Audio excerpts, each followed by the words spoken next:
So our first speaker for tonight is an associate professor of Health Policy and Administration, Psychology and Behavioral Sciences of the University of the Philippines, Manila. So let's welcome Dr. Ronald Del Castillo.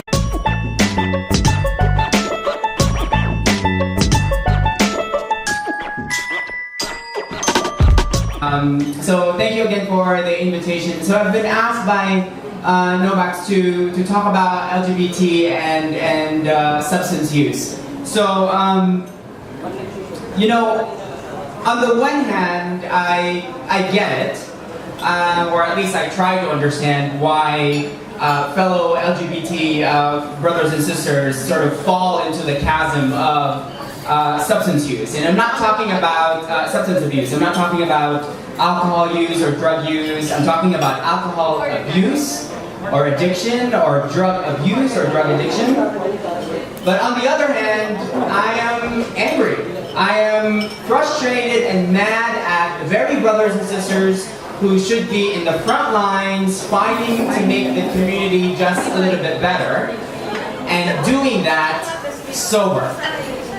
So you know this story very well. There are many reasons why our LGBT brothers and sisters might abuse or become addicted to alcohol or drugs. It needs no gender identity, gender expression, or sexual orientation to see or hear and really take in why people end up abusing substances. So part of me knows that there's a wish to connect. At the end of the day, we are all social creatures. We have survived and thrived over the millennia through our human connection. So we know this all too well.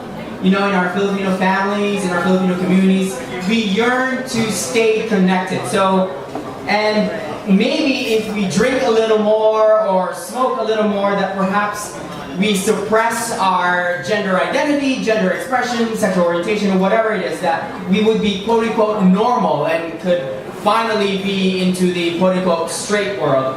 And for some of us, we struggled with our own sexuality, the drink, the drugs, that eases that pain. And that's hard to swallow, but at least, you know, we might find connection that we're looking for.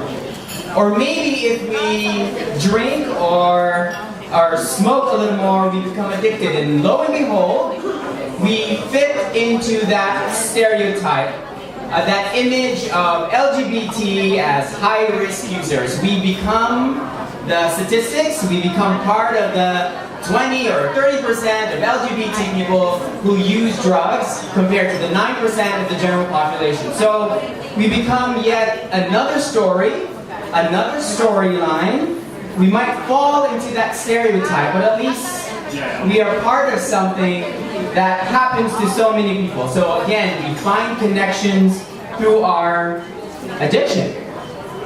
Or maybe if we take one more pill or one more hit of this or that, we could feel connected to other LGBT people. Clubs, bars, and restaurants and other venues have been instrumental in developing and maintaining and supporting the bonds within the LGBT community. But many of these venues are also the source of the alcohol and the drugs. So our friends do it, the guys we like do it, the girls we like do it. So in the club or at the bar, when someone offers a joint or a pill, we take it not because we fear rejection, but because we desire connection. We drink, we smoke, we use this, we use that, because it makes us feel close to our own LGBT community. That joint or that pill becomes less about the high and more about the safe haven against a hostile world that would not otherwise embrace the rainbow.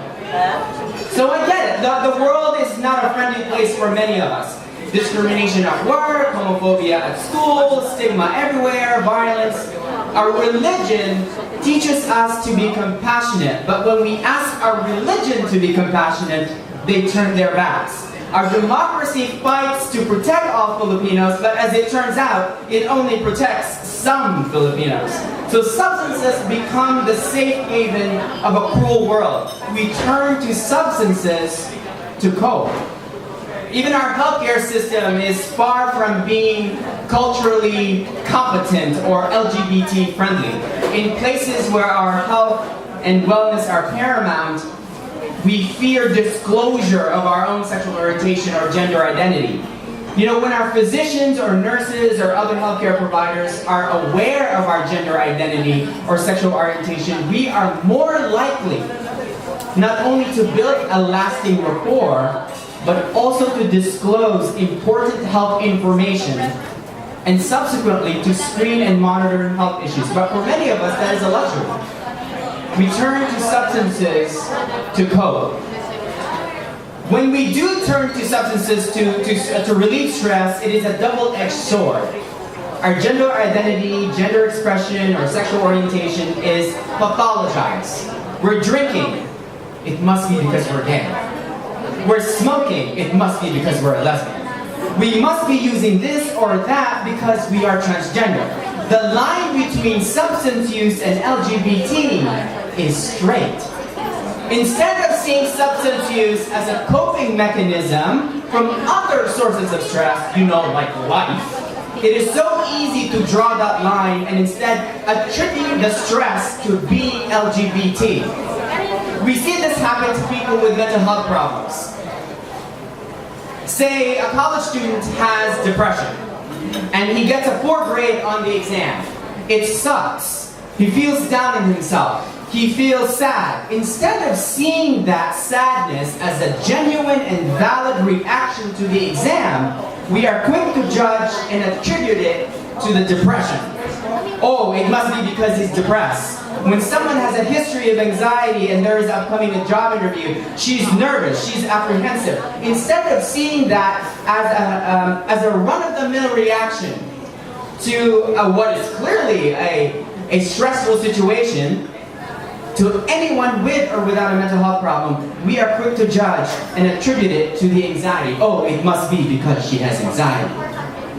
We see the mental illness, not the person. We see gay, not the person. We see lesbian, not the person.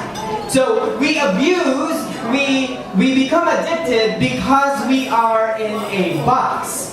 When NoBox invited me tonight, the first thing that came to mind was an old psychology experiment by Bruce Alexander. You might not know him, but part of his research is something we can predict. So Professor Alexander took one rat and put it in a cage with plain water, and he took another rat and put it in a separate cage, but this time the water in that cage had heroin in it.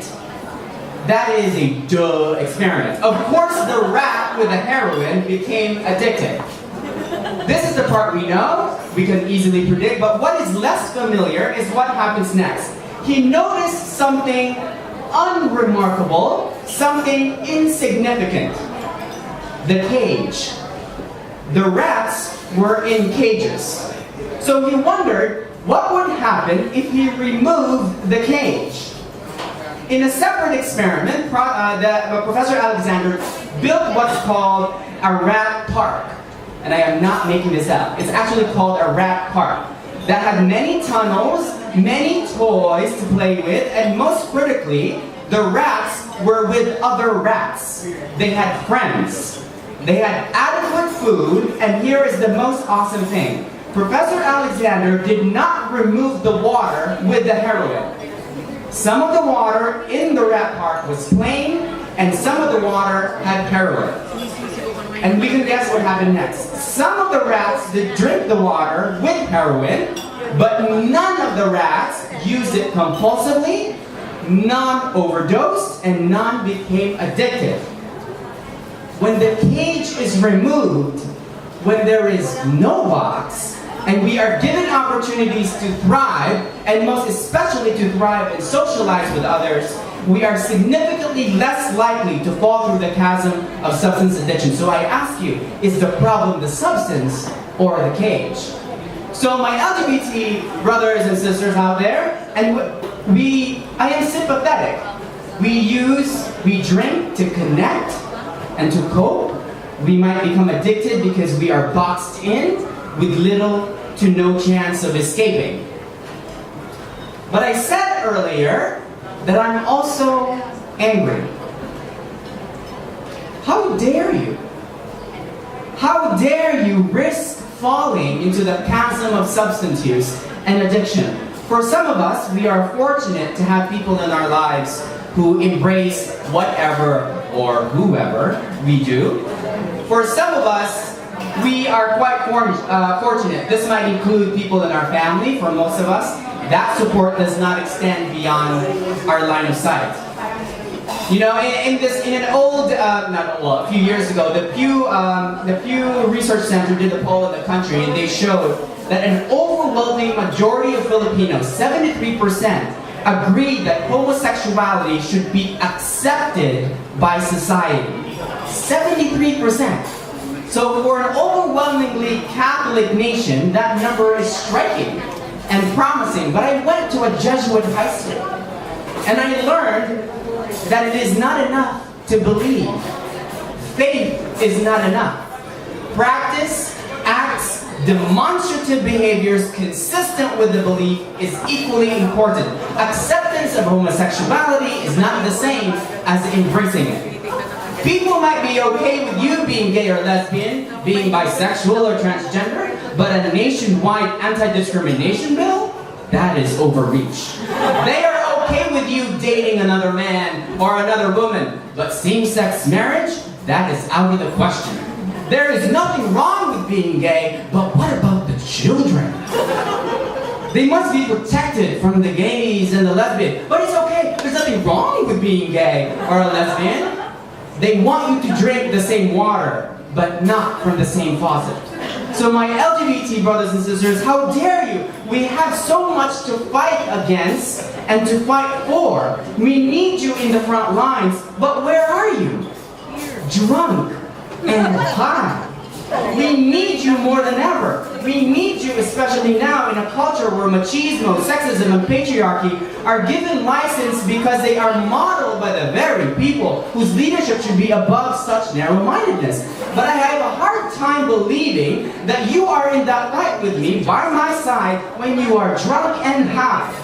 I have a hard time believing that you advocate for equality, for non-discrimination and acceptance to the best of your ability when we know that alcohol and drugs, even when used at minimum amounts, diminishes your executive functioning. That part of your brain for planning, organizing, critical thinking, problem solving, all the essential ammunition we need to fight against a hostile world. So I ask, how dare you? My LGBT brothers and sisters, when you take one more sip, when you take one more hit, you are trying to connect, you are trying to cope. I get it. But that one sip and that one hit hurts our community also. You know, I'm an academic. I get paid to think. Or more accurately, I get paid to think about my thinking. And so I wonder, where is my own anger coming from? Is it coming from a genuine place of frustration and disillusionment about my own community? Or have I fallen into the heteronormative world where I have internalized the hate of the machismo, patriarchal world and directed it to my LGBT brothers and sisters? Am I pushing you away in the same way that the straight world is pushing us away? Is my frustration and delusionment a disguise for blame, judgment, and pointing fingers? I am fighting against the heteronormative hate, but in that process, am I spreading it also? And it scares me to wonder, am I putting my LGBT brothers and sisters in a box, in the cage? I gotta tell you, I don't know. So which road do we take now? Where does this leave those who feel and think perhaps the same way I do? And for those of us who are both sympathetic and angry. And so I leave you with this, and I choose one thing, and that is compassion. For hope for you, and my hope for you and for myself, is that we find compassion, and not just on the difficult days, like when someone we know might be struggling with substance use or addiction, but especially on the other days when they are not struggling.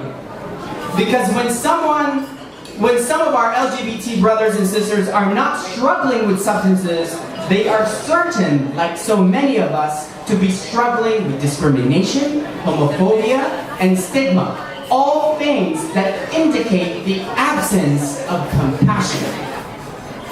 Perhaps more than the need for them to fight alongside us, they need us more than ever. They need compassion. Drugs or no drugs, compassion. Alcohol or no alcohol, compassion. LGBT or not LGBT, compassion. So I really take to heart the lightning rod of NoBox. It's really about people. Thank you.